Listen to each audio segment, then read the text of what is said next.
할렐루야. 수요예배 함께 하신 모든 성도님들 사랑하고 축복합니다.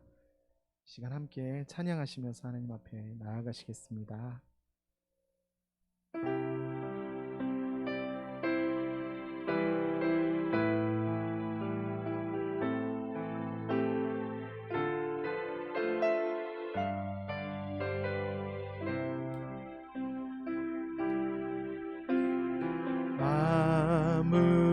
아무것도 두려워 말라.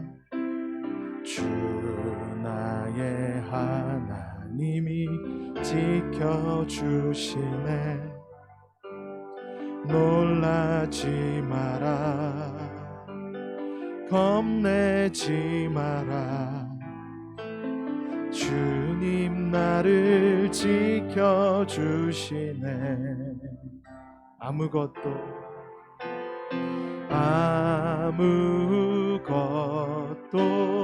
두려워 말라.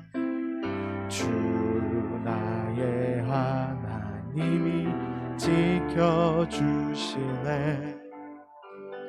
놀라지 마라, 겁내지 마라. 주님 나를 지켜주시네.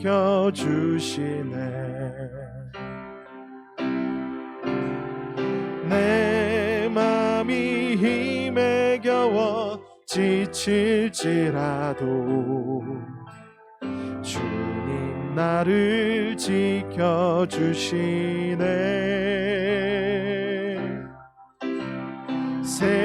세상의 엄한 풍파 몰아칠 때도 주님 나를 지켜주시네.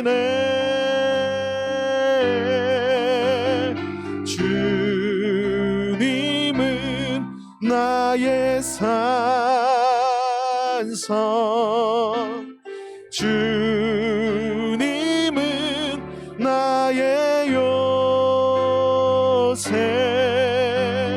주님은 나의 소망, 나의 힘이 되신 여호와. 우리 한 번 더 찬양하시겠습니다. 아무것도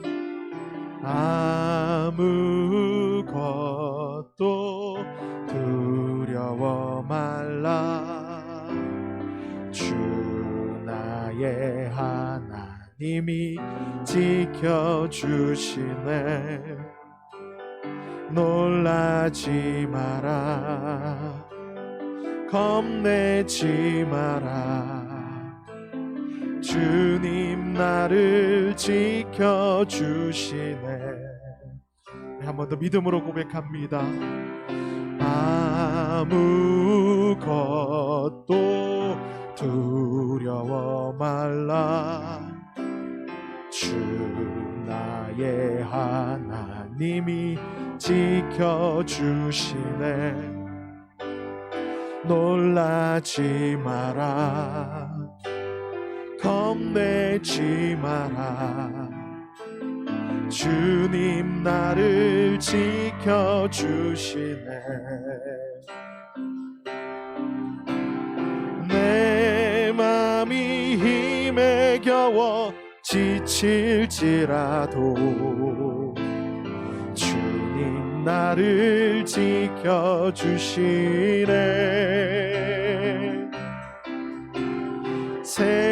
세상의 험한 풍파 몰아칠 때도 주님 나를 지켜주시네.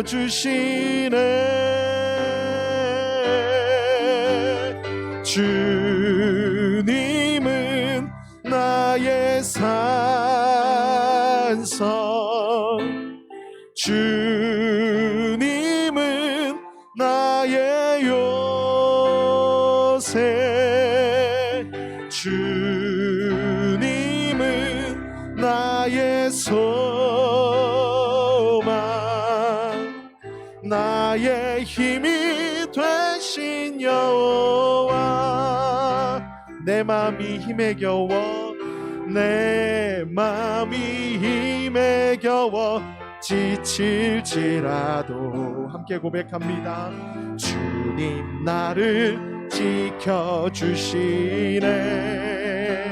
아멘. 세상의 험한 풍파 몰아칠 때도 주님 나를 지켜주시네.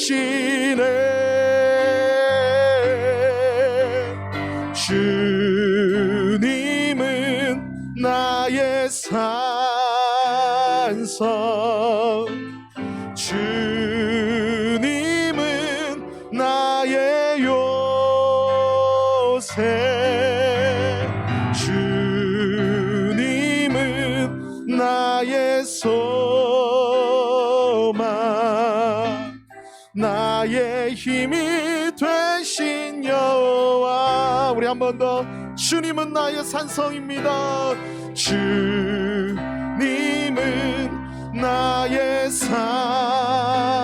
산성 주님은 나의 요새 주님은 나의 소망 나의 힘이 되신 여호와. 우리 마지막으로 주님은 나의 산성입니다. 주님은 나의 산성 주님은 나의 요새 주님은 나의 소망 나의 힘이 되신 여호와. 거친 파도 날 향해 와도 주와 함께 날아오르리. 폭풍 가운데 나의 영혼 잠잠하게 주를 보리라. 거친 파도 날 향해 와도 주와 함께 날아오르리.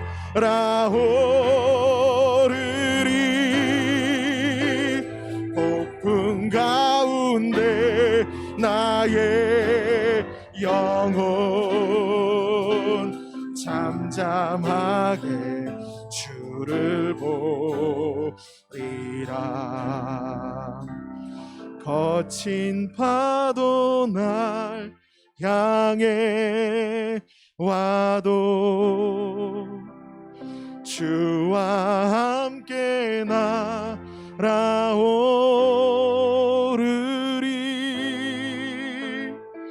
폭풍 가운데 나의 영혼 잠잠하게 주를 보리라. 우리 마지막으로 거친 파도 날 향해 와도 주와 함께 날아오르리.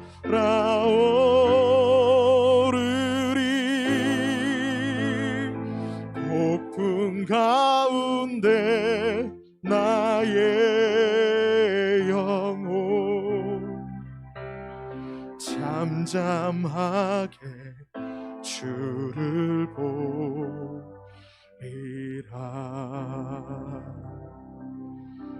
이 시간에 우리 하나님 바라보시면서 사모함으로 함께 말씀 사모하면서 기도하시겠습니다. 함께 기도하겠습니다.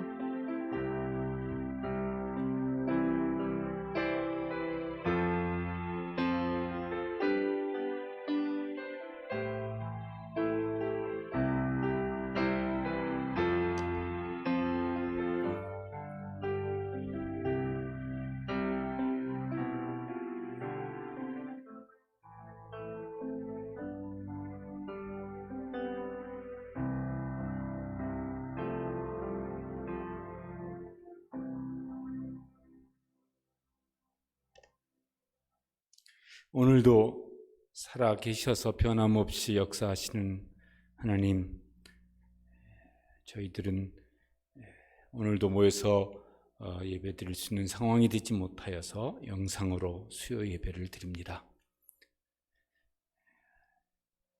우리의 현실은 이러하지만 하나님은 동일하시고 능력이 쇠하지 아니하시고 사랑이 끊어지지 아니하시고 동일한 능력으로 사랑으로 여전히 교회를 품으시고 자녀들을 품어주실 줄로 믿습니다. 저희가 그 믿음이 흔들리지 않도록 도와주시옵소서. 더 분명하게 인식하고 느끼고 소망하면서 나아갈 수 있도록 은총을 베풀어 주시옵소서. 오늘도 영상으로 예배드리는 우리 모든 예배에 참여하는 성도들에게 하나님의 사랑의 품으로 능력의 오른팔로 붙잡으시고 또 그 은혜를, 사랑을, 능력을 힘입어서 소망 중에 달려나아갈 수 있도록 저희들 가운데 역사하여 주시옵소서.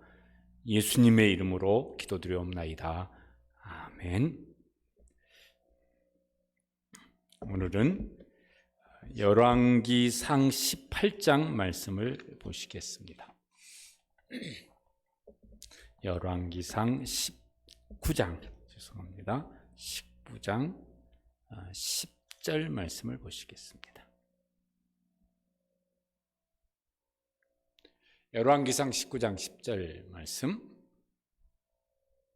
함께 찾으셨으면 우리 함께 읽으시겠습니다. 그가 대답하되 내가 만군의 하나님 여호와께 열심히 유별하오니 이는 이스라엘 자손이 주의 언약을 버리고 주의 제단을 헐며 칼로 주의 선자들을 죽였음이오며 오직 나만 남았거늘 그들이 내 생명을 찾아 빼앗으려 하나이다. 14절 말씀도 함께 읽으시겠습니다. 그가 대답하되 내가 만군의 하나님 여호와께 열심히 유별하오니 이는 이스라엘 자손이 주의 언약을 버리고 주의 제단을 헐며 칼로 주의 선자들을 죽였음이오며 오직 나만 남았거늘 그들이 내 생명을 찾아 빼앗으려 하나이다. 아멘. 지난주 수요일에 야곱에 대한 설교를 하였습니다. 창세기 32장 24절에 이렇게 되어 있습니다. 야곱은 홀로 남았더니. 오늘 말씀은 엘리야 선지자가 스스로 이제 말을 하는 것입니다. 오직 나만 남았습니다. 아무도 없습니다. 저 혼자뿐입니다. 그런데 이제 그 야곱은 홀로 남았더니 또 엘리야 선지자가 오직 나만 남았거늘. 근데 그때가 새로운 은혜의 때입니다. 하나님께서 새로운 일을 행하시는 기회가 되어지는 것을 오늘도 이제 말씀을 하고 있습니다. 오늘은 엘리야가 나만 남았습니다. 그때 하나님께서 엘리야가 왜 그렇게 생각을 하는가? 그럴 때 무슨 일이 일어나는가? 하나님은 어찌하셨는가? 이 유명한 사건인데 다시 한번 이제 살펴보도록 하겠습니다. 엘리야는 굉장한 그 승리를 경험했던 사람입니다. 그리고 이제 그게 18장에 나오고 19장에 완전히 무너져 내려버리는 좌절을 이제 경험하는 일이 나옵니다. 그 엘리야가 이제 승리를 했던 놀라운 승리죠. 그 두 가지 요인을 찾아볼 수가 있습니다. 하나는 엘리야의 전적인 헌신입니다. 참 대단한 헌신을 했습니다. 그 10절과 14절에도 스스로 생각하기에도 나는 그렇게 했다고 그렇게 마음속에 하나님 앞에서 대답을 할 만큼 그는 아주 정말 전적인 헌신을 했어요. 그 10절에도 내가 만군의 하나님 여호와께 열심히 유별하오니, 자기가 하나님 앞에 지금 그렇게 말씀을 드리는 겁니다. 14절에도 내가 만군의 하나님 여호와께 열심히 유별하오니, 다른 사람과 비교할 수 없는 그런 열심을 냈었습니다. 그 하나님도 아실 겁니다. 보통 이런 말 하기가 쉽지는 않거든요. 아유, 저는 부족합니다. 뭐 이렇게 말하기가 쉽지. 아유, 저는 뭐 아무것도 아닙니다. 이렇게 말하기가 쉬운데 엘리야는 자기가 생각해도 나만큼 하나님 앞에 열심을 낸 사람은 없을 거야. 그런 자기 확신이 있는 사람이었습니다. 그러니까 굉장한 헌신을 했었습니다. 18장에 보면은 그가 아주 전심전력을 다해서 예배를 합니다. 그 목숨을 건 예배라고 말할 수 있을 것입니다. 무슨 예배했습니까? 바알 선지자 450명 모아놓고 누가 참신인가 한번 하늘에서 불로 응답하는 신이 참신이다. 너희 먼저 해봐라. 나는 나 혼자 할 것이다. 이게 그냥 한번 해보는 게 아니라요. 뒤에 이제 일이 나오지만은 이건 목숨을 걸고 예배 대결을 했었던 겁니다. 그렇게 할 때 이제 하나님께서 불로 응답을 하셨었죠. 와, 하나님이 참신이시다. 요 사건 뒤에 이제 그 엘리야가 전심전력을 다해서 헌신을 이제 합니다. 무슨 헌신이냐면요, 진짜 아주 무서운 헌신을 합니다. 바알 선지자 450명을 저 기손 시냇가로 끌고 가서 목을 다 쳐 죽여버립니다. 이때요, 상황 아시잖아요. 바알 아세라 우상 천지이던 시대예요. 아합 왕 때, 이세벨 왕비였을 때. 그런데 그 왕의 선지자 바알 선지자 450명이 목을 베어버립니다. 그러니까요, 진짜 이 엘리야는 뭐 누구도 어떻게 할 수 없을 만큼의 이런 헌신을 합니다. 이런 헌신을 성경에서 찾아보기는 드물 것 같아요. 아니, 없을 것 같아요. 그 다음에 엘리야가 이제 그 18장 끝에쯤 보면은 기도를 하는데 그때도 전심전력을 다해서 기도합니다. 미리 하나님께서 큰 비를 주실 것입니다. 하늘에 구름 한 조각 없는데 그 다음부터 이제 기도를 시작을 합니다. 얼굴을 무릎 사이에 끼고 저 지중해 바다를 향하여서 계속해서 뭐 7번이나 하죠. 그 종한테 구름이 보이냐. 그러면서 기도를 합니다. 하나님 어떻게 하셨습니까? 큰 비를 3년 반 만에 큰 비를 내주셔서 와, 하나님은 저 선지자와 함께 하시는, 엘리야 선지자와 함께 하시는 놀라운 하나님이시구나. 이걸 하나님께서 보여주셨습니다. 그러니까 그때 엘리야가 얼마나 큰 확신, 얼마나 큰 담대함을 가졌겠습니까? 천하무적 엘리야.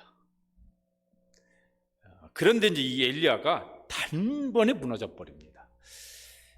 사람이 무너질 때는요, 한꺼번에 와르르 무너질 수 있는 것 같아요. 물론 서서히 무너지는 것도 있지만은 어느 날 갑자기 한 방에 확 무너지는 일들도 있습니다. 그게 더 무서운 것 같아요. 서서히 무너지면은 그 충격이 덜해서 점점 더 뭐가 이렇게 그걸 버텨낼 수 있는 어떤 이제 이렇게 준비해가면서 버티는데 한꺼번에 확 무너져 버리면 그게 진짜 다 무너져 버리는 그런 일들이 이제 있습니다. 엘리야가 한 방에 무너져 버립니다. 그래서 이제 19장으로 넘어오면은 3절과 4절 말씀에 보면은 4절에 보면 엘리야가 이건 기도도 아니고 기도라고 할 수도 없고 아니라고도 할 수 없는 걸 하잖아요. 뭘 합니까? 하나님 저 죽여주세요. 오늘 지금 죽게 해주세요.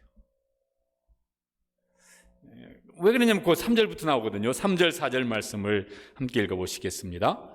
그가 이 형편을 보고 일어나 자기의 생명을 위해 도망하여 유다에 속한 브엘세바에 이르러 자기의 사환을 그곳에 머물게 하고 자기 자신은 광야로 들어가 하룻길쯤 가서 한 로뎀 나무 아래에 앉아서 자기가 죽기를 원하여 이르되 여호와여 넉넉하오니 지금 내 생명을 거두시옵소서. 나는 내 조상들보다 낫지 못하나이다. 엘리야의 그 18장에 보면 엘리야가 얼마나 대단했습니까? 엘리야의 그 신앙이, 엘리야의 어떤 요새식으로 말하자면 영적인 내공이, 엘리야의 그 내면, 영적인 내면 세계가 그냥 한 방에 와르르 그냥 다 무너져 버렸습니다. 번아웃 이러죠. 다 타서 제가 돼버린. 이런 걸 이제 뭐라고 그러냐면요, 싱크홀 신드롬 이런 말이 있어요. 지금 이게 우리나라에서 가끔 일어나는 현상입니다. 저 서울이나 어디 이렇게 큰 도시에 어느 날 갑자기 도로 이런데 큰 웅덩이가 갑자기 땅이 훅 꺼져 버려가지고 그게 웅덩이가 만들어져요. 왜 그렇게 된 겁니까? 그 밑에 이게 아스팔트 요 포장 요 밑에 흙이 이 포장을 아스팔트 포장을 이걸 버틸 수 있는 흙이 밑에 쭉 쌓여 있어야 되는데 밑에가 텅 빈 거예요. 그러니까 어느 순간 그 아스팔트 무게를 견디지 못해서 거기가 푹 꺼져 버려가지고 그걸 싱크홀이라고 그러잖아요. 싱크홀 신드롬이 도로에만 일어나는 것이 아니라 사람 속에도 일어나는 일이 있습니다. 함몰 증후군 뭐 이렇게 말을 하죠. 내면이 그 외적인 어떤 것을 버텨낼 수 있는 힘을 완전히 잃어버렸어요. 그래서 그냥 푹 꺼져 버리는 거예요. 엘리야가 왜 이렇게 되느냐면은 거기 이렇게 되어 있습니다. 그가 이 형편을 보고 그 이 형편이라는 걸 그 앞에 보면 뭐냐면은 이세벨이 그의 그 사자를 보내서 너 내일까지 죽여버리겠다 이렇게 이제 말을 합니다. 협박을 한 거죠. 이세벨이 진짜 죽일 의사가 있었는지는 모르겠어요. 진짜 죽일 의사가 있었으면 어떻게 되겠습니까? 칼 잘 쓰는 검객 하나 보내가지고 지도새도 모르게 확 죽여버리면 될 텐데 너 죽여버릴 것이다 이렇게 광고를 해버렸어요. 그러니까 이세벨이 그때 아합 왕이고 이세벨도 왕비니까 그때 여론을 살폈을 거예요. 그때 여론은 엘리야 선지자 죽이면은 들고 다 일어날 수 있는 그런 여론이 형성되어 있을 때입니다. 왜? 18장 그 사건이 있었으니까. 그러니까 교묘하게 머리를 쓴 것 같아요. 죽이면은 확 국민들이 일어날 수 있는 이런 일일 생길 위험, 충분히 정치니까 그런 걸 고려했겠죠. 그러니까 위협을 주어서 도망가게 만들자. 그래서 엘리야가 그 형편을 봤습니다. 18장의 엘리야 같으면 어떻게 했겠습니까? 형편을 보겠습니까? 아니에요. 누구를 보겠습니까? 그냥 딱 한 군데 집중해가지고 하나님만 바라봤을 겁니다. 18장의 엘리야가 그렇게 하거든요. 그런데 여기는 엘리야가 형편만 보고 있습니다. 이 상황을 보면 하나님은 바라보지 못하는 것 같습니다. 엘리야가 왜 이렇게 됐지? 그 다음에 일어나는 말이 뭐냐면은 엘리야가 뭘 생각을 하고 있습니까? 자기의 생명을 위하여 도망합니다. 18장 같으면은 엘리야가 자기 생명을 위하는 것이 우선이 아니잖아요. 그는요 이스라엘을 하나님께로 돌이키고자 하는 것이 첫 번째였었어요. 너희가 언제까지 둘 사이에서 머뭇거리느냐? 선지자의 사명감으로 불타가지고 자기 생명을 위하는 것이 아니라 그 이스라엘 백성을 하나님께 돌리고자 하는 것이 더 우선이었던 모습이 18장에 나옵니다. 그런데 19장에 왔더니 자기 생명을 생각하는 것이 더 앞섭니다. 선지자가 형편을 보고 이게 내가 죽게 생겼네. 자기 생명을 위하는 마음이 더 앞서고 그래서 뭐합니까? 도망갑니다. 18장 같으면요 남대하게 다시 이세벨 찾아가든지 한번 해봐라 뭐 이러면서 나갔을 것 같은데 도망가 버립니다. 어디로 도망가냐면요 브엘세바로 도망갑니다. 엘리야는 북쪽 이스라엘에서 그 사역했던 선지자입니다. 저 남쪽 거의 끝 지역인 브엘세바로 도망갑니다. 거기서도 자기 사화는 그냥 브엘세바 거기는 동네인데 거기 머물러 있고 자기는 광야길로 하루길을 더 갑니다. 한 100리쯤 더 갔겠죠. 거기 들어가서 거기 어떤 나무가 하나 로뎀 나무가 하나 있는데 거기 누워 있습니다. 여기까지는 못 쫓아오겠지. 이 사막까지 어떻게 쫓아오겠어? 여기는 안전할 거야. 뭐 이렇게 생각을 했는지 거기까지 도망을 갔습니다.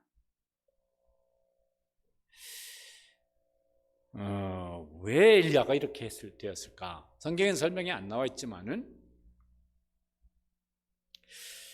이제 18장에 나오는 사건들을 보면은 엘리야가 이제 충분한 기대를 했을 거예요. 하나님께 드디어 이제 이 백성을 하나님께로 돌이키는 일을 하시겠구나. 백성들은 변하고 아합도 변하고 이세벨도 변하고 백성들도 변하고 뭐 이런 기대를 이 형편이란 말을 한 걸 보면은 그것과 다른 형편을 생각을 했다는 거예요. 그런 것을 이제 기대를 이제 했었던 것 같아요. 근데 기대와는 완전히 다른 그런 현실이 그렇게 이제 일어나고 있습니다. 그 10절과 14절에 말했었거든요. 내가 하나님께 이렇게 열심을 내어서, 이렇게 전심전력을 다해서, 이렇게 목숨을 걸고 이렇게 하나님 제가 했는데, 그러면 하나님 비도 주시고 바알 선지자 450명도 이것 처형할 수 있게 하시고, 또 불로응답하시고 큰 흉년 끝에 비를 주시고, 이렇게 하신 하나님은 어디 가셨습니까? 이런 마음이 들었을 것 같아요. 기대감이 없으면 실망도 별로 없습니다. 기대감이 클수록 그게 안 이루어지면은 실망이 더 커지잖아요. 너는 진작부터 그런 사람인 줄 알았어. 네가 그렇게 하는 거 10번이고 충분히 생각을 하고 있었어. 네가 그렇게 한 건 당연하지. 왜 너 그런 사람이니까. 이러면은요 별로 실망할 것도 없습니다. 기분이 좋지는 않겠지만은 크게 무슨 낙심할 것도 없을 겁니다. 그런데 세상 사람 다 그래도 너는 그러지 않을 사람으로 내가 알았어. 근데 어떻게 네가 나한테 그럴 수가 있어? 다른 사람은 다 그래도 너는 안 그럴 사람이라고 내가 지금까지 그렇게 생각을 하고, 그리고 그렇게 지금까지 그런 관계 속에 살아왔어. 그런데 어떻게 네가 나한테 그럴 수가 있어? 이러면요 그냥 와르르 무너지잖아요. 하나님 지금까지 그렇게 하셨거든요. 엘리야는 하나님이 말씀하시면 그대로 했고, 물론 여기 18장 사건 이전에는 거기 있잖아요. 이렇게 까마귀가 물어다 주시고 이런 거 하셨던 일도 있어요. 하나님께서 말씀하시고 엘리야가 뭔가를 하면 하나님은 거기에 상응하는 응답을 하시고 역사를 하시고 그러셨는데, 아니 죽이겠다고 그러는데 하나님은 가만히 계시는 것 같아요.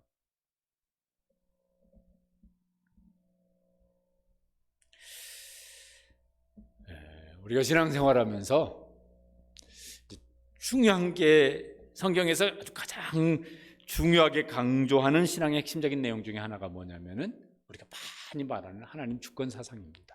하나님 절대 주권 신앙입니다.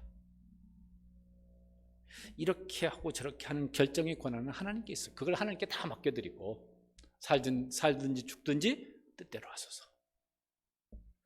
그래서 하나님께서 살리셔도 그건 하나님의 뜻이라서 제가 사는 길로 가겠고, 하나님이 죽이시면은 하나님께서 그렇게 하시는 권세가 하나님께 있지. 그러니까 그럼 그렇게 하나님이 하시고, 먹든지 굶든지 그 하나님의 주권이지.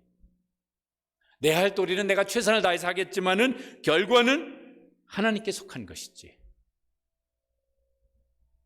근데 그걸 나한테로 옮겨오면은 그 결과에 대한 권리가 나한테 있다고 생각을 하는데, 그게 내가 생각한 만큼 이루어지지 않으면 하나님이 왜 이러십니까? 이 말이 이제 나오게 되거든요.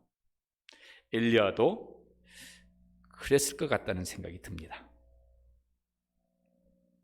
거기에 이제 그렇게 생각을 하면서 한 가지 더 엘리야 마음을 이렇게 확 이제 흔들어서 무너뜨린 것이 한 가지 더 있는데, 그 4절 끝에 엘리야가 이렇게 말을 합니다. 죽기를 기도하면서 뭐라고 말하냐면은 4절 끝부분을 보십시오. 나는 내 조상들보다 낫지 못하나이다.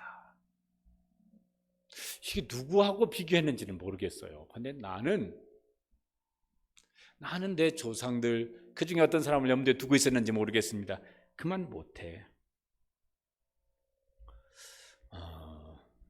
이게 이제 비교하는 것이죠. 거기서 생기는 열등감이죠. 뭐가 이렇게 겹쳤어요. 기대감대로 되지 않은 것, 또 형편을 바라보는 것, 또 그러다 보니까 자기 생명을 더 우선으로 생각해, 이전 같지 않은 엘리야의 모습이죠. 거기다 뭐예요? 비교 열등감이에요. 이렇게 목사 같으면요, 저 목사는 저렇게 목회를 잘하는데 나는 하나님이 안 쓰시는 사람인가 봐. 그냥 그 목회 그만둬야 되는가 봐.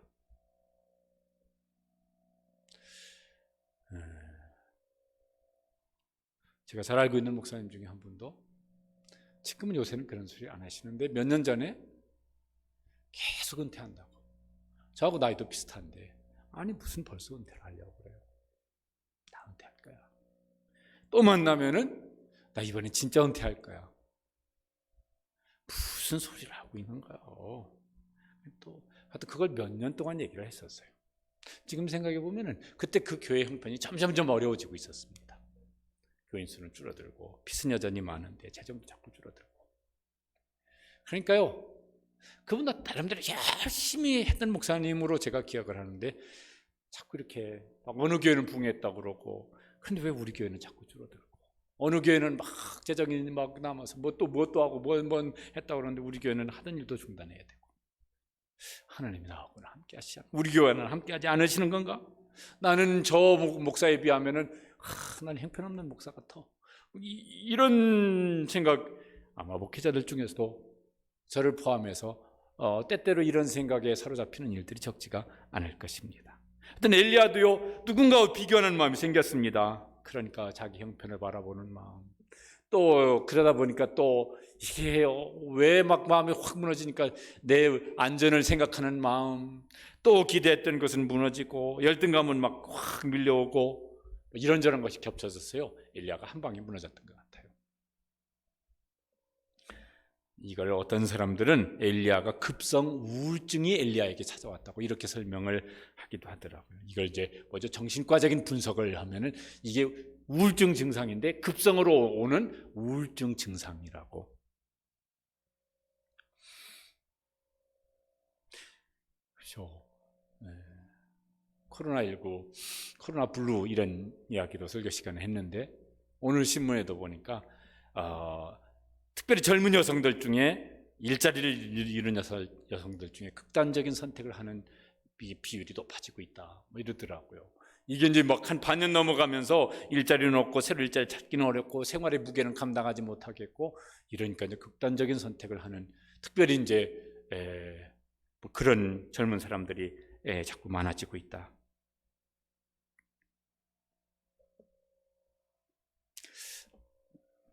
설교를 들으시는 성도들 중에서도 그런 생각을 해본 적이 있는지 모르겠어요. 하나님, 저 데려가시면 안 돼요? 혹은 주님, 빨리 재림하시면 안 돼요? 이런 걸 기도 아닌 기도를, 아니 실제로 기도한 적도 있는 그런 분들도 계실 수 있을 겁니다.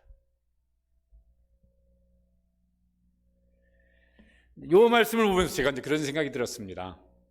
엘리야가 그래도 한 가지는 잘한 것 같다. 뭐냐면요, 죽고 싶다. 그래서 막 어떤 극단적인 행동을 한 게 아니라 뭐 하고 있어요? 기도를 하고 있어요. 하나님, 저 좀 데려가세요. 그냥 기도고 뭐고 막 다 필요 없어. 난 이미 결심했어. 난 행동에 옮겨버릴 거야. 그리고 극단적인 선택을 안 했어요. 가룟 유다는 그렇게 했거든요. 그런데 엘리야는 그렇게 안 했습니다. 그리고 하나님, 저 데려가 주세요. 힘들더라도요, 이런 기도를 안 하는 게 이게 옳겠지만은 막 너무 힘들어서 난 그만 끝났으면 좋겠다 이러더라도 엘리야처럼 그런 생각을 안 하면 더 좋겠지만은 그런 생각이 불쑥 들거든. 이렇게 기도하는 게 차라리 나을 것 같아요. 하나님, 저 데려가시면 안 돼요? 그러면 하나님 응답은 뻔하시겠지 뭐. 너 말 잘했다. 내가 데려갈 테니까 넌 이제 네 말 그렇게 했지. 뭐 그래서 오늘 내로 준비해. 내가 오늘 밤중에 데려갈게. 이렇게는 안 하시지 않겠어요?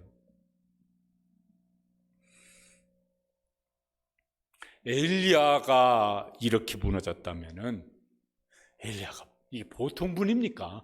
보통 선지자입니까? 엘리야는 죽을 때도요, 아니 죽음을 맛보지 않고 하나님이 불병거로 하늘로 데려가신 선지자예요. 이런 선지자도 그렇게 한꺼번에 확 흔들려가지고 폭삭 주저앉는 일을 겪는다면은 보통 사람들이 얼마나 더 겪을 수 있지 않을까. 물론 이런 생각도 듭니다. 엘리야가 이렇게 막 폭삭 주저앉은 것도 어떻게 생각하면요, 저는 훈장이라는 생각이 들었습니다. 왜? 전심전력을 다해서 헌신했기 때문에 이렇게 번아웃 되는 것도 경험을 하지, 그냥 슬슬 대충 했더라면 이런 번아웃 찾아오지도 않았을 거예요. 그러니까 이것도 일종의 훈장이다, 이런 생각이 들어요. 그러나 그건 제 주관적인 생각이고, 하나님 그 훈장 주셨다 이런 말은 아니고, 그렇지 전심전력을 다해서 뛴 사람이 그 뛴 경주를 마친 다음에 다리가 풀려서 주저앉지, 슬슬 걸어간 사람이 다리가 풀려서 주저앉는 일은 안 생기잖아요. 어쨌든 이제 엘리야가 겪었습니다. 오늘 내가 꼭 엘리야처럼 살았던 그렇게 살지 아니하였던 그 심정은 비슷해. 하나님 이렇게 해주세요. 더 견디기 어려워요.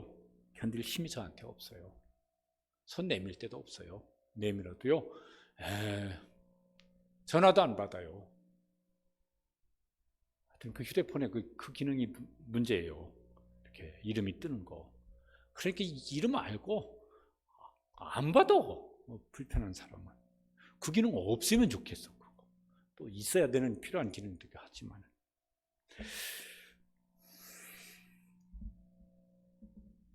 하여튼 그렇더라도 엘리야처럼 기도하시기를 바랍니다.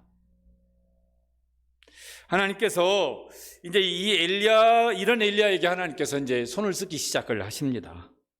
왜요? 하나님 가만히 계시겠어요? 하나님 손을 쓰시죠. 어떻게 손을 쓰시냐면은, 엘리야, 벌떡 일어나, 정신 차려. 너 선자가 돼가지고 그따위 지금 그게 지금 말이라고 지금 그걸 하고 있어? 정신 똑바로 안 차릴래? 이렇게 안 하세요. 우리가 잘 아시는 대로, 하나님이 감사한 일이죠. 5절 말씀에 하나님 어떻게 손을 쓰시냐면 이렇게 손을 쓰십니다. 5절 말씀 읽어보시겠습니다. 로뎀나무 아래에 누워 자더니 천사가 그를 어루만지며 그에게 이르되 일어나서 먹으라 하는지라. 어느 천사를 보내는지 모르겠지만은 천사를 보내서 천사가 엘리야를 어루만집니다. 싸대기한테 올려붙이는 이런 거 아니고 발로 한번 걷어차가지고 일어나 정신 똑바로 차려 이런 거 아니고 어루만집니다. 이게 지금 뭐예요? 하나님이 어루만지시는 것이죠. 하나님이 어루만져 주십니다. 그의 몸도 만져주시고 마음도 만져주시고. 너 힘드냐? 너 일어날 힘도 없냐? 너 그렇게 폭삭 주저앉아서 꼼짝도 못하겠냐? 그냥 누워있어. 내가 만져줄게. 얼마나 어루만져 주셨을지 모르겠어요. 그냥 누워있어. 푹 자. 아마 잠 더 잘 수 있도록 어루만져 주셨을 것 같아요.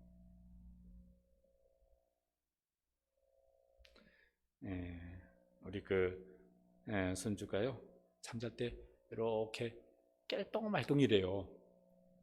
그러면 보통 이제 할머니나 엄마가 이렇게 두드려주면은 더 잠을 잘 자요. 보통 같으면 깰 거 아니겠어요? 자꾸 몸에 접촉이 있는데, 근데 요 몸에 이렇게 접촉을 느끼면서 마음이 뭐예요? 더 편안해진 거예요. 하나님 그렇게 어루만져 주셨을 거예요. 제 옆에 누워서 깨려고 하면은요, 제가 머리를 요렇게 쓰다듬는 일을 합니다.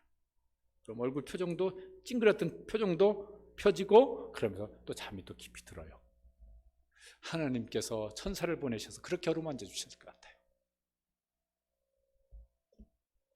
그 다음에 뭡니까? 지금요, 저 부일 새벽까지 도망갔어요. 걸음 하나를 살려서 도망갔으니까 뭐 먹지도 못했을 거예요. 거기서 또 하루길 저 광야로 들어갔으니까요, 이게 먹을 것도 챙기지 못하니까 배가 엄청 고팠을 거예요. 그래서 뭐 하냐면은 하나님께서 도시락 준비해서 먹어라. 그래서 어루만지시고, 그 다음에 뭐예요? 충분히 잤는데 배고프면 잠도 안 옵니다. 이제 먹어, 이제. 그리고 먹고 나니까 또 잠이 또 왔던 것 같아요. 또 잠들었습니다. 7절에 보면은 어떻게 하냐면은 이렇게 하십니다. 7절 말씀 읽어보시죠. 여호와의 천사가 또다시 와서 어루만지며 이르되 일어나 먹으라. 또 어루만졌어요. 그래, 좀 더 자는 게 좋겠다. 더 자라. 그 다음에 또 실컷 잤습니다. 또 이제 배고프지. 그럼 또 먹어. 또 먹을 것을 또 주세요. 그런데 요 7절에 먹을 것을 주실 때는 5절 먹을 것을 주실 때보다 좀 다르게 하십니다. 왜냐면요, 엘리야는 그냥 밥 먹고 자고 밥 먹고 자고 밥 먹고 자고 이러면서 인생을 살아야 될 사람이 아니에요. 그러죠? 우리가 먹고 자고 먹고 자고 먹고 자고 이것만 위해서 살아야 존재라고 하면은 그러면 하나님께서 그것만 해주실 것 같아요. 근데 엘리야는요, 먹고 자고 먹고 자고 먹고 자고 싸고 먹고 자고 싸고 이것만 하기 위해서 엘리야가 지금 세상을 사는 사람이 아니에요. 우리 중에 나는 먹고 자고 먹고 자고 화장실 가고 먹고 자고 화장실 가고 이것만 하면은 나는 될 사람이야, 이렇게 생각하는 분은 아무도 안 계실 겁니다. 사람인데 어떤 사람이라도 숨이 붙어 있으면요, 먹고 자고만 하면 충분하다 이럴 사람은 없어요. 그래서 한 말씀 덧붙이십니다. 실컷 잤어요. 먹을 만큼 먹었어요. 잘 만큼 잤습니다. 그래서 한 말씀 이제 덧붙여서 말씀하시는데 7절 끝에 보면 뭐라고 말씀하십니까? 내가 갈 길을 다 가지 못할까 하노라. 그러니까 이 무슨 소리죠? 너 실컷 자고 또 실컷 먹어. 무슨 말씀입니까? 너 가야 될 길 있잖아. 너 가고 싶은 길이 아니라 갈 길이라는 건요, 가고 싶은 길이 아니라 가야 할 길이에요. 너 가야 할 길이 끝나지 않았어. 너 가야 할 길이 남아있는 사람이야. 그러니까 피곤하면 자고 배고프면 먹고 해야 되지만은 그것으로 끝나는 건 아니야. 너 가야 될 길을 가기 위해서 먹어야 되고, 너 가야 할 길을 가기 위해서 자야 되고, 너 가야 할 길 가기 위해서 강건해야 되고. 여러분 그걸 아십니까? 내가 가야 할 길. 내가 가야 할 길은 내가 정한 길이 아니잖아요. 하나님께서 가라고 하신 길이 우리가 가야 할 길이잖아요. 바울 사도가 내가 선한 싸움을 싸우고 내가 달려갈 길을 마치고 자기가 가고 싶은 길을 달려가는 것이 아니라 주님께서 가라고 한 길을 마쳤다고 고백한 거지 않습니까? 엘리야에게도 그 말씀을 하십니다. 다시 이제 본래 선지자 엘리야의 모습으로 다시 이제 세워주시는 것이죠. 우리가 지칠 수 있습니다. 넘어질 수 있습니다. 단지 다 때려치고 싶어. 그럴 수도 있죠. 그걸 막 잘했다고 박수 쳐줄 일은 아니지만은 그런 일을 겪을 때가 우리에게 있지 않습니까? 그런데 하나님께서 어루만져 주세요. 그건 네게 휴식이 필요하구나. 너 쉼이 필요하구나. 쉬어. 그런데 잊지는 마. 너 가야 할 길이 있다는 걸 잊지는 마. 그래서 엘리야를 다시 본래의 모습으로 그 선자의 엘리야의 모습을 다시 이제 상기시켜 주시는 것입니다. 아직 엘리야가 다 회복되지는 않았습니다. 엘리야가 이제 갑니다. 이제 회복이 일어나기 시작합니다. 그가 다시 이제 가야 할 길을 이제 갑니다. 8절에 보면 이렇게 되어 있습니다. 8절 말씀 읽어보시겠습니다. 이에 일어나 먹고 마시고 그 음식물의 힘을 의지하여 40주 40야를 가서 하나님의 산 호렙에 이르니라. 그걸 하나님께 엘리야에게 그곳을 지명해 주셨는지는 모르겠지만 어쨌든 이제 갈 길을 이제 갔습니다.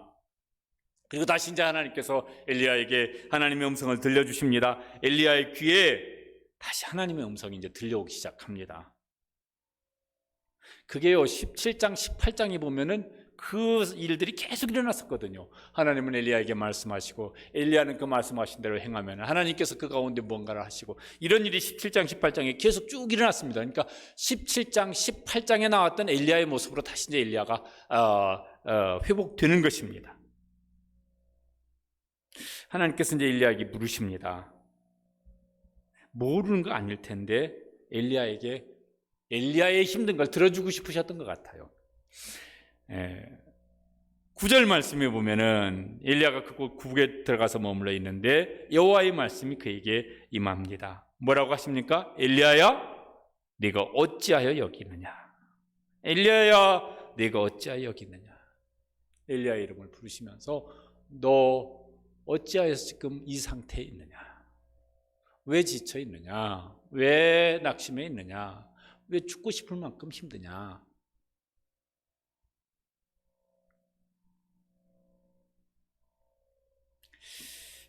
엘리야가 이제 자기 속에 있는 힘든 걸 하나님 앞에 말씀을 드립니다. 19장 아까 읽은 10절 말씀입니다. 엘리야가 이렇게 대답을 했습니다. 엘리야도요 가감 없이 자기 속에 있는 것을 고스란히 이제 하나님 앞에 말씀을 드립니다. 이게 참 잘하는 것 같아요. 10절 말씀 읽어보시겠습니다. 그가 대답하되 내가 만군의 하나님 여호와께 열심히 유별하오니 이는 이스라엘 자손이 주의 언약을 버리고 주의 제단을 헐며 칼로 주의 선자들을 죽였음이오며 오직 나만 남았거늘 그들이 내 생명을 찾아 빼앗으려 하나이다. 이렇게 무슨 상담을 잘 하시는 분들도 잘 들어주는 것, 경청하는 거죠. 경청. 그 사람이 말하는 것, 그 말하는 말 속에 들어있는 그 사람의 심정, 이런 걸 잘 헤아려서 듣는 걸 경청이라고 그렇게 말합니다. 하나님께서 엘리야의 말을 좀 들어주고 싶으셨던 것 같아요.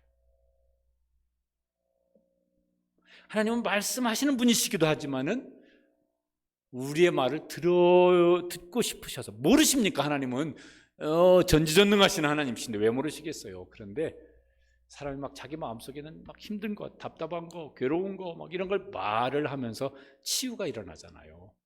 그게 하나님의 원리잖아요. 그래서 누군가가 내 말을 들어주는 사람이 있을 때 그 사람은요 이렇게 회복이 일어난다고 그래요. 보통은 막 잘 안 들어줘. 막 부모가 자식의 말을 안 듣고 막 야단만 쳐. 부부끼리 무슨 왜 당신 그 모양이야 막 이러고 안 들어주고 막 야단만 쳐. 어디 가서 그러면 이제 얘기를 합니까? 저 상담하는 의사 앞에 가가지고. 그럼 의사가 이제 안 끊고 들어주고. 근데 하나님 들어주세요. 시편 보면 다윗이요 가감없이 자기 속에 있는 말을 하나님께 자주 이렇게 말씀을 드려요. 어떻게 보면 어떻게 기도를 하는데 막 저렇게 험한 말까지 이렇게 기도를 하는데 왜 저렇게 막 하냐. 나오잖아요. 어떤 때는 막 저 왼수 막 하나님께서 어떻게 확 해주시라고 막 이런 기도도 해요. 그런데 그때 하나님 다윗 책망하셨더라면 다윗이 다시는 그런 기도 못했을 텐데 시편에 보면 그런 기도가 여러 곳에 나오는 거 보면 하나님께서 책망 안 하시고 그렇지 힘들지 그 인간 때문에 너 지금 속 터져 죽겠지 막 이렇게 하나님께서 들어주셨던 것 같아요. 사람한테 얘기해서 사람이 누가 들어줄 사람이 있으면 좋은데 들어줄 사람이 이렇게 많지 않아요. 여러분 마음속에는 진짜 뭔가를 막 힘든데 그거 얘기하면 들어줄 사람 있습니까? 저도 제 마음속에 막 뭐가 힘든 걸 얘기할 사람은 없는 것 같아요. 누구한테 그 얘기를 해요?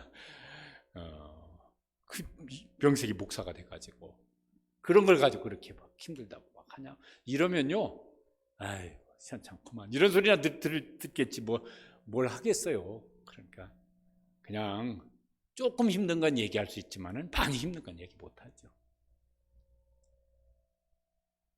진짜 힘든 건 얘기 못하죠. 그럼 쌓아두고 있으면 그럼 되겠습니까? 그럼 병될 거예요. 근데 하나님이 엘리야에게 기회를 주십니다. 엘리야가 자기 속에 있는 걸 말을 합니다. 그거는 우리가 배웠으면 좋겠습니다. 하나님께 언제든지 우리에게요 귀를 기울이시고 들으실 준비를 하나님께서 하고 계시는데 우리의 작은 신음에도 귀를 기울이시고 응답을 하시는 분이신데 진짜 힘드는데 이게 누구한테도 말할 수가 없어. 그러면은 하나님 저 이것 때문에 힘들어요. 가감 없이 자기 속에 있는 자기 심정을 다 얘기해도 하나님 너는 그럴 줄 안 그럴 줄 아는데 너마저 그렇게 시원찮냐? 실망했다. 이러지 않고 들어주실 줄로 믿습니다. 엘리야가 다 말을 했습니다. 그런데 하나님께서요 이상한 행동을 하십니다. 왜 하나님 이런 행동을 하셨을까 한번 생각해 보시길 바랍니다. 11절 12절에 보면은 하나님께서 엘리야에게 말씀하십니다. 너 내 앞에 서라. 그리고 하나님께서 지나가세요. 어떻게 지나가시냐면 이렇게 지나가셨습니다. 11절 중간에 보면은 여호와 앞에 크고 강한 바람이 산을 가르고 강한 바람이 산을 갈라버렸습니다. 바위를 부셔버렸습니다. 또 그 다음에 보면 지진이 일어나버려요. 얼마나 바람이 강하게 하나님이 지나가시면서 지나가셨는지 지진이 일어나버렸습니다. 그 지진 후에 큰 불이 확 나타나서 산을 불태워버린 모양입니다. 이거 하나님께서 왜 이러셨을까요? 그리고 뭐 말씀은 안 하시고 이렇게만 하고 지나가셨습니다. 엘리야가 지금 왜 여기 와 있습니까? 이세벨 두려워서, 그 권력이 두려워서, 그가 죽이겠다고 하는 그의 칼이 두려워서. 하나님께서 보여주셨던 것 같아요. 야, 한번 봐라. 너 이세벨의 권력이 강하지. 이세벨의 칼이 그 이세벨의 칼이 강하다는 이세벨이 보낸 군인들이 강하지. 근데 나는 어떠냐? 나는 만만하냐? 이세벨에 비해서 내가 이세벨만 못하냐? 내 능력은 산을 갈라버리고 바울을 부셔버리는, 그리고 땅을 흔들어서 지진을 일으키는 내 능력은 별 볼 일 없냐? 나 이런 하나님인데. 엘리야가 그거 보여주셨다고 그렇게 생각이 듭니다. 그런데도 엘리야가 아멘 할렐루야, 제가 이제 하나님의 능력을 다시 보았습니다. 아무것도 두려워하지 않고 나가겠습니다. 이렇게 금방 회복이 안 됐던 것 같아요. 무너지기는 쉬운데 회복은요, 이게 참 쉽지가 않은 것 같아요. 그때는 하나님이 다시 물으십니다. 세미하는 소리가 들리고 다시 묻습니다. 똑같은 말로 묻습니다. 엘리야의 모습이 아직도 안 변한 것 같아요. 그 두려움이. 또 물으십니다. 엘리야야, 네가 어찌하여 여기느냐? 내가 산을 부셔버리고 바위를 부셔버리고 지진이 나서 확 불태워버릴 만큼 능력으로 내가 내 앞에서 지나가는데 너 아직도 두려우냐? 엘리야가요, 아직도 두려웠던 것 같아요. 그래서 14절에 똑같은 대답을 합니다. 14절 말씀 다시 한번 읽어보시겠습니다. 그가 대답하되 내가 만군의 하나님 여호와께 열심히 유별하오니 이는 이스라엘 자손이 주의 언약을 버리고 주의 제단을 헐며 칼로 주의 선지자들을 죽였음이오며 오직 나만 남았거늘 그들이 내 생명을 찾아 빼앗으려 하나이다. 그런데 엘리야가 이렇게 착각을 한 게 있습니다. 그 뒤에 18절에 보면은 나만 홀로 남았거늘 그러는데 엘리야 혼자 남은 건 아니었어요. 하나님께 남겨주신 사람들이 있었습니다. 거기 바알에게 무릎을 꿇지 아니한 사람 7,000명이 남아있다고 말씀하세요. 그리고 그 앞에 17장에 보면은 그 왕의 아합 왕의 신하였던 사람 중에요, 그 오바데라고 하는 사람이 선지자 50명씩 100명을 구려놓고 보호하고 있었습니다. 거기도 남아있는 사람이 있었습니다. 결정적으로는 엘리야 혼자 있지 않습니다. 누가 지금 그 옆에 계속 있습니까? 하나님이 계속 계세요. 요 말 뒤에 이제 엘리야가 뭐라고 반응했는지는 성경에 기록되어 있지 않습니다. 엘리야가 많이 회복이 됐던 것 같아요. 그래서 하나님께서 이제 말씀을 하십니다. 이제 됐냐? 이제 괜찮냐? 그럼 다시 시작하자. 그리고 이제 다시 시작을 하는 일을 하십니다. 하나님께서 오늘 우리 가운데 말씀하시고 우리는 우리 속에 있는 것들을 다 하나님 앞에 말씀드리고 하나님께서 다시 만져주시고 다시 말씀해 주시고 하나님 이제 이만하면 괜찮습니다. 이만하면 다시 일어설만 합니다. 그때까지 하나님께서 우리에게 말씀하시고 만져주시고 또 회복을 주시고 힘을 주시는 은혜를 베풀어 주시기를 주님의 이름으로 축복합니다. 주님께서 오늘 교회 가운데 코로나19 벌써 이렇게 반년 넘게 계속 이렇게 영상 예배를 드리면서 혹 지쳐있고 낙심해 있고 혹은 느슨해져 있고 혹은 나는 이제 더 이상 일어설 힘도 없는 것 같아, 그런 분들에게 엘리야에게 찾아오셨던 하나님께서 오늘 우리에게도 찾아오셔서 먹는 것이 필요한 분에게는 먹여주시고 어루만져 주시는 것이 필요한 분에게는 어루만져 주시고 야, 너 가야 될 길 있지? 그래서 다시 손을 붙잡아 주실 분은 붙잡아 주셔서 다시 이제 일어설 수 있는 그런 은혜를 베풀어 주시기를 간절히 소원하고 또 그렇게 되기를 주님의 이름으로 축복합니다. 그런 다음에 하나님께 보시기에 엘리야가 이제 감당할 만하다고 그렇게 이제 판단이 되셨던 것 같아요. 그래서 엘리야에게 새로운 사역을 말씀하십니다. 보면요, 앞의 사역보다 못지않은 더 큰 일들을 말씀하세요. 너 저 아람 왕, 이스라엘도 아니에요. 이스라엘과 국경을 맞단 저 이방인 왕도 내가 세워라. 그래서 저 하사엘에게 기름을 부어 아람의 왕이 되게 하라. 이방 나라 왕도 엘리야 선지자를 통해 내가 가서 기름을 부어서 그 사람 왕으로 세워라. 그 실제로 뒤에 보면 그렇게 이제 일어납니다. 그 다음에 16절에 보면 뭐예요? 너는 nim시 아들 예후에게 기름을 부어 이스라엘 왕이 되게 하라. 하나님요, 그런 계획을 가지고 있으셨어요. 아합, 왜 엘리야가 그렇게 했을 때 아합이 무너지지 않거나 아합이 회심하지 않았거나, 아니요, 하나님의 계획은 뭐냐면은 아합은 저 예후를 통해서 무너뜨릴 거예요. 이세벨도 그 예후를 통해서 무너뜨릴 거예요. 하나님의 계획은 그렇게 세우고 있었어요. 그 앞에 엘리야가 기대했던 건 왜 하나님 지금 안 하시는가 그랬을지 모르겠지만, 하나님은 나는 계획이 뭐냐면은 저 예후를 세워서 아합과 이세벨을 무너뜨려 볼 거야. 네 가서 저 예후에게 기름을 부어서 왕을 세워. 그럼 그가 일을 할 거야. 요때 알려주셨죠, 엘리야에게. 그리고 뭐라고 그러십니까? 저 엘리사에게 기름을 부어서 그래서 너희 제자로 후계자로 세워라. 그래서 이제 엘리야가 이 사역을 그 뒤에 보면 이제 고스란히 다 감당을 합니다. 그래서 이제 엘리야가 이제 그렇게 사역을 감당한 다음에 후에 보면은 하나님께서 너 이제 할 만큼 했다 그런 다음에 이제 불말과 불병거를 타고 이제 하나님께 데려가시는 일을 하십니다. 엘리야가 하나님 지금 저 죽게 해주세요. 하나님 그렇게 하는 아니야, 무슨 소리? 네가 왜 그렇게 죽냐? 네가 왜 그렇게 인생이 끝나겠냐? 아니야, 나는 너를 통해서 할 일이 이만큼 남아있어. 그리고 그 일 다 한 다음에 하나님께서요, 가장 귀하게 복되게 그를 이제 부르셨습니다.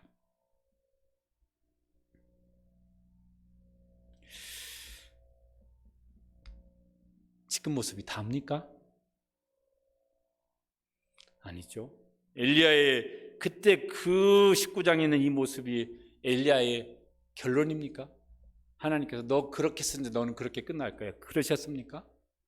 아니셨잖아요. 지금 우리의 모습이 이게 마지막 모습이고 최종적인 결론의 모습이겠습니까? 아닐 줄로 믿습니다. 하나님은 이 상황을 통해서 하나님이 계획하신 또 다른 일들을 우리에게 말씀해 주시고 그 일을 우리를 통해서 이루시고, 그리고 하나님께서 이제 됐다, 내가 계획한 일을 다 했다 그러면은 하나님께서 우리 인생의 결론을 멋지게 내려주실 줄로 믿습니다. 지금 우리가 처해 있는 상황 속에서 엘리야처럼 낙심이 되어지든 또 주저앉고 싶든 우리에게 찾아오시는, 그리고 만져주시고 먹여주시고 다시 말씀해 주시고 다시 새 일을 행하실 일을 준비시켜 주시는 하나님을 기대하고 소망하면서 다시 하나님의 손을 붙잡고 나아갈 수 있는 우리 시화동산의 모든 성도들 되시기를 주님의 이름으로 축복합니다. 다시 모든 교회 속에서 하나님께서 이 일을 행하여 주시기 위해서 기도하시고 그때까지 소망 중에 나아갈 수 있게 되시기를 주님의 이름으로 축복합니다. 우리 같이 한번 찬양을 하신 다음에 기도하시겠습니다. 당신이 지쳐서 기도할 수 없고 눈물이 빗물처럼 흘러내릴 때 주님은 아시네, 당신의 약함을 아시고 사랑으로 인도하시네. 우리 찬양 그렇게 사모하는 마음으로 하나님께서 우리에게 그렇게 해주시기를, 우리가 또 지쳐있는 누군가에게 그렇게 그런 사람이 되어주기를 사모하면서 찬양하시겠습니다.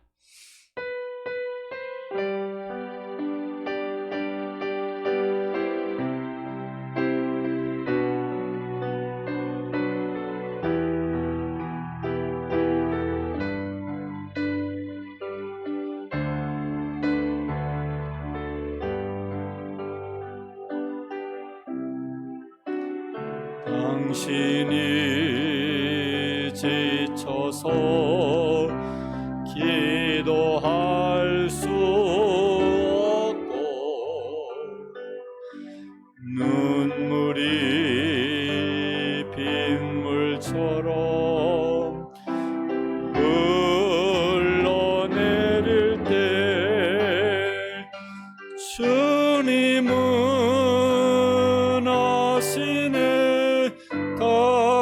당신의 약함을 사랑으로 돌봐주시네.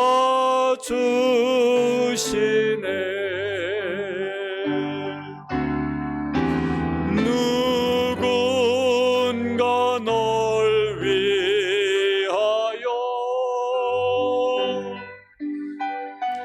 누군가 기도하네.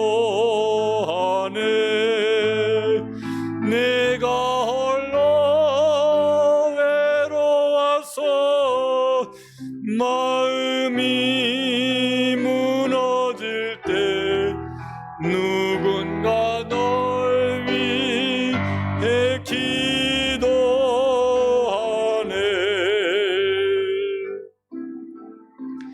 당신이 외로이 홀로 남았을 때 당신은 누구에게 위로를 얻나? 주님은 아시네. 당신의 약함을 그대 홀로 잊지 못함을 조용히 그대 위해 누군가 기도하네. 내가 홀로 외로워서 마음이 무너질 때 누군가 널 위해 누군가 기도하네. 누군가 기도하네.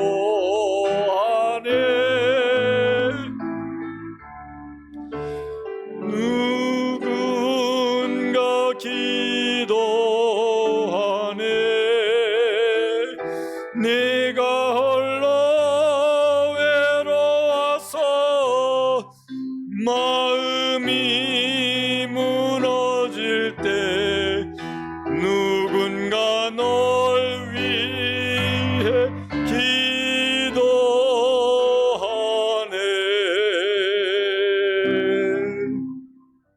우리 같이 한번 기도하시겠습니다. 저는 그렇게 지쳐있지는 않습니다. 그렇다면은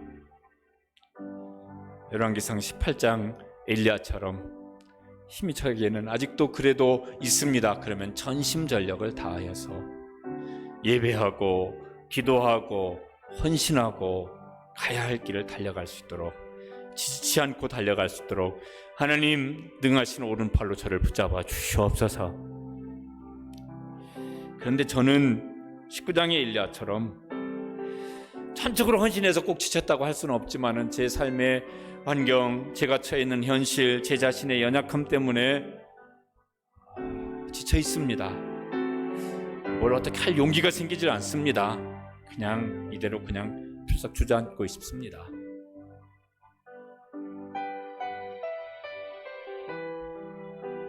그렇다면은 하나님은 우리에게 찾아오실 겁니다. 어루만져 주시고 먹여주시고 또 어루만져 주시고 또 먹여주시고. 하나님, 저에게는 하나님의 어루만져 주심이 필요합니다. 하나님, 육체적으로나 영적으로 하나님의 공급이 필요합니다. 그렇다면은 하나님 엘리야에게 주셨던 은혜를 제게도 주시옵소서. 그렇게 기도하시면 좋겠습니다. 누구나 다 같이 기도할 일은 하나님 결국은 달려갈 길을 달려갈 수 있게 하여 주시옵소서. 개인적으로도 우리 교회도 한국 교회도 모든 성도들도 마침내는 다시 힘을 얻어서 달려가야 할 길, 해야 할 일을 감당할 수 있도록 다시 일으키시고 사용하여 주시옵소서. 개인을 위해서도, 자녀를 위해서도, 교회를 위해서도, 한국교회를 위해서도, 저열방의 교회들을 위해서도, 그래서 세상에 다시 하나님의 일을 감당할 수 있는 일들을 위해서 힘있게 일어설 수 있도록 우리에게 은혜를 베풀어 주시옵소서. 한번 주여 부르짖고 동성으로 기도하시겠습니다. 주여! 주님, 저희들도 은혜를 구합니다. 저희들도 이 코로나19를 오래 겪으면서 또 예배를 함께 모여 드리지 못하면서, 함께 저희들이 기도하지도 못하면서, 함께 저희들이 무슨 서로 돕고 사랑하고 섬긴 일도 하지 못하면서 여러모로 하나님 이렇게 마음도 낙심이 되어지는 일도 있습니다. 개인적으로 또 무력해지는 일도 있습니다. 교회적으로 연약해지는 일도 있습니다. 하나님, 이 가운데 은혜를 정말 구하면서 다시 용기를 내려고 발버둥치는 일도 있지만은 또 적지 않게는 그냥 주저앉아 있기도 하고, 그냥 이제 현실이 그러니까 어쩔 수 없다고 그렇게 그냥 현실에 무력하게 반응하는 모습도 저희들 속에 있습니다. 어떤 형편 때문에 그러하든지, 어떤 모습 때문에 그러하든지 주여 저희를 불쌍히 여겨 주시옵소서. 엘리야에게 찾아오셨던 하나님, 엘리야에게 전선을 보내셔서 어루만져 주셨던 하나님, 그에게 먹을 것을 주시고 힘을 주시고 용기를 주셨던 하나님, 오늘 교회들마다, 오늘 성도들마다 처해진 상황마다 그 앉아있는 그 자리마다 오셔서 오늘 저희들에게도 하나님 어루만져 주시는 하나님의 은혜의 손길로 만져 주시옵소서.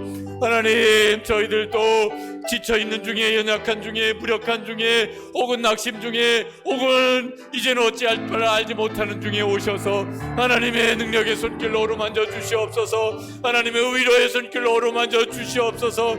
하나님, 다시 이제 지쳐있는 시대 쉼을 누릴 수 있는, 하나님이 주시는 영육간의 쉼을 누릴 수 있는 손길로 만져 주시옵소서. 하나님, 우리가 육신적으로도 연약하면은 건강으로든 육신의 양식으로든 마음에 다시 용기로든 다시 영육간의 공급을 해주시기를 원합니다. 하나님, 사람이 위로할 수 없는데, 사람이 용기를 줄 수 없는데, 사람이 우리를 붙들어 일으켜 세워도 그게 우리가 일어설 수 있는 용기를 주는 힘이 되지 못하는데, 하나님의 능력이 오른팔로 우리를 붙잡아 주시옵소서. 우리 환경도 붙잡아 주시옵소서. 우리 육신도 붙잡아 주시옵소서. 가정도 교회도 붙잡아 주시옵소서. 그래서 다시 하나님께서 주시는 그 위로로 만져주심으로 저희들의 마음이 열리고 귀가 열려질 수 있고, 그래서 하나님께서 말씀하시는 것을 들을 수 있는 그런 이제 마음도 귀도 열릴 수 있는 은총을 베풀어 주시기를 간절히 원합니다. 하나님, 전능하신 하나님, 사랑의 하나님, 위로의 하나님, 오셔서 저희들을 만져주시옵소서. 교회를 만져주시옵소서. 목회자들도 만져주시고, 직분자들도 만져주시고, 지쳐있는 성도들도 만져주시기를 간절히 원합니다. 하나님, 그리하여서 다시 저희들이 가야 될 길이 눈에 보이고 그 말씀이 귀에 들리고 우리의 마음이 다시 뜨거워지고 다시 간절해질 수 있는 그런 은총을 베풀어 주시기를 간절히 원합니다. 하나님, 이 코로나19 때문에 하나님도 약해지지는 않으시는 것을 믿습니다. 교회의 머리 되신 주님께서 이 코로나19보다 약해서 어쩔 수 없어서 주님께서 그렇게 무기력하게 주저앉아 계시지 않는 것을 믿습니다. 비교할 수 없는 능력이 하나님께 있고 주님께 있는 것을 저희들이 믿습니다. 주님께서 그 능하신 손으로 저희들을 붙잡아 주시옵소서. 그리고 그것을 저희들의 마음속에 다시 말씀하여 주시옵소서. 다시 그것이 우리 심령 속에 새겨지게 하여 주시옵소서. 그것을 경험할 수 있도록 하나님 특별한 은혜를 베풀어 주시옵소서. 그리고 다시 주님 손 붙잡고 그 은혜 의지하여서, 그 말씀 의지하여서 순종하며 일어설 수 있는 교회마다 그런 은총을 베풀어 주시옵소서. 하나님, 목회자들에게 교회마다 그런 은총을 베풀어 주시옵소서.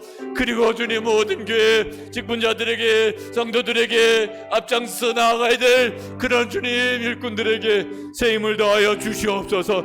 가정마다 그 부모들에게 이런 힘을 주시기를 간절히 원합니다. 하나님, 우리 주일학교 모든 목자들에게 새 힘을 더하여 주시옵소서.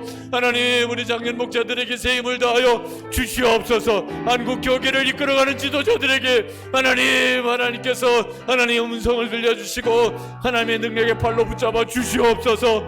하나님, 이제 가을에 모든 교단마다 9월달에 총회가 있는데 하나님 새 힘을 더하여 주시어서 지혜도 더하여 주시어서 어떻게 나아가야 될 바를 알고 깨닫고 결정하고 나아갈 수 있도록 도와주시기를 간절히 원합니다. 하나님, 교회마다 사역을 감당할 수 있도록 재정의 문도 열어주시어서 이제 교회가 마땅히 감당해야 될 사역들을 감당하며 나아갈 수 있도록 도와주시고 은혜 베풀어 주시기를 간절히 원합니다. 하나님, 성도들이 가정마다 먹고 사는 일에 어려움 당하지 아니할 수 있도록 그 가운데도 하나님께서 길을 열어주시고 그래서 능히 생업을 감당해 나갈 수 있도록 도와주시고 은총을 베풀어 주시옵소서. 엘리야에게 찾아오셨던 하나님을 저희들이 믿습니다. 통일하신 하나님이 우리 아버지 하나님이시고 동일하신 하나님이 우리의 선한 목자이신 하나님이신 줄로 믿습니다. 엘리야가 당장은 아무것도 보이지 않는 것 같아서 아무데도 의지할 수 없는 것 같아서 그 현실에 눌려서 어떻게 할 수가 없는 것 같아서 낙심하여서 주저앉은 적이 있지만은 그것이 끝이 아니고 엘리야가 다시 하나님의 은혜를 힘입어서 하나님의 위로를 힘입어서 하나님의 음성을 다시 마음속에 새겨서 다시 일어서서 달려갔던 모습도 저희들이 함께 보았습니다. 하나님, 주저앉아 있는 엘리야의 모습이 우리의 모습이 그것이 끝이 되고 그것이 결론이 되지 않게 하실 줄로 하나님께서 우리 가운데 그렇게 역사하실 줄로 저희들이 믿고 또 기대하고 소망하면서 일어설 수 있도록 믿음을 붙잡아 주시고 또 그 믿음 때문에 일어서 나아갈 수 있는 교회가 되어지고 성도들이 되어질 수 있도록 은총을 베풀어 주시옵소서. 교회들마다 목회자들을 하나님의 능하신 팔로 붙잡아 주시옵소서. 앞장서 일하는 중직자 일꾼들을 하나님께서 붙잡아 주시옵소서. 하나님, 한국교회를 붙잡아 주시고 이제 9월달에 교단마다 총회들이 다 열리게 되어지는데 교단 지도자들이 정말 하나님 앞에서 하나님의 뜻을 구하고 하나님의 은혜를 힘입어서 또 선한 결정을 하고 힘을 모아서 달려갈 수 있는 결정들이 일어날 수 있도록 성령님 기름 부어주시고 간섭하시고 역사하여 주시옵소서. 우리 교회 연약한 성도들 특별히 하나님 아시오니 그 마음까지 헤아려 아시오니 그 연약한 자리에 오셔서 엘리야를 만져주신 것처럼 만져주시옵소서. 먹여주시옵소서. 다시 새 힘을 주시옵소서. 회복을 주시옵소서. 일어서서 달려가야 할 길을 달려가고 해야 할 일을 감당할 수 있도록 하나님께서 권능의 팔로 붙잡아 주시옵소서. 예수님의 이름으로 기도드리옵나이다. 아멘. 주님 가르쳐 주신 기도 하시겠습니다. 하늘에 계신 우리 아버지여, 이름이 거룩히 여김을 받으시오며 나라가 임하시오며 뜻이 하늘에서 이루어진 것 같이 땅에서도 이루어지이다.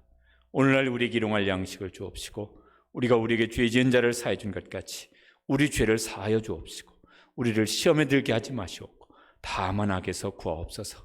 대개 나라와 권세와 영광이 아버지께 영원히 있사옵나이다. 아멘.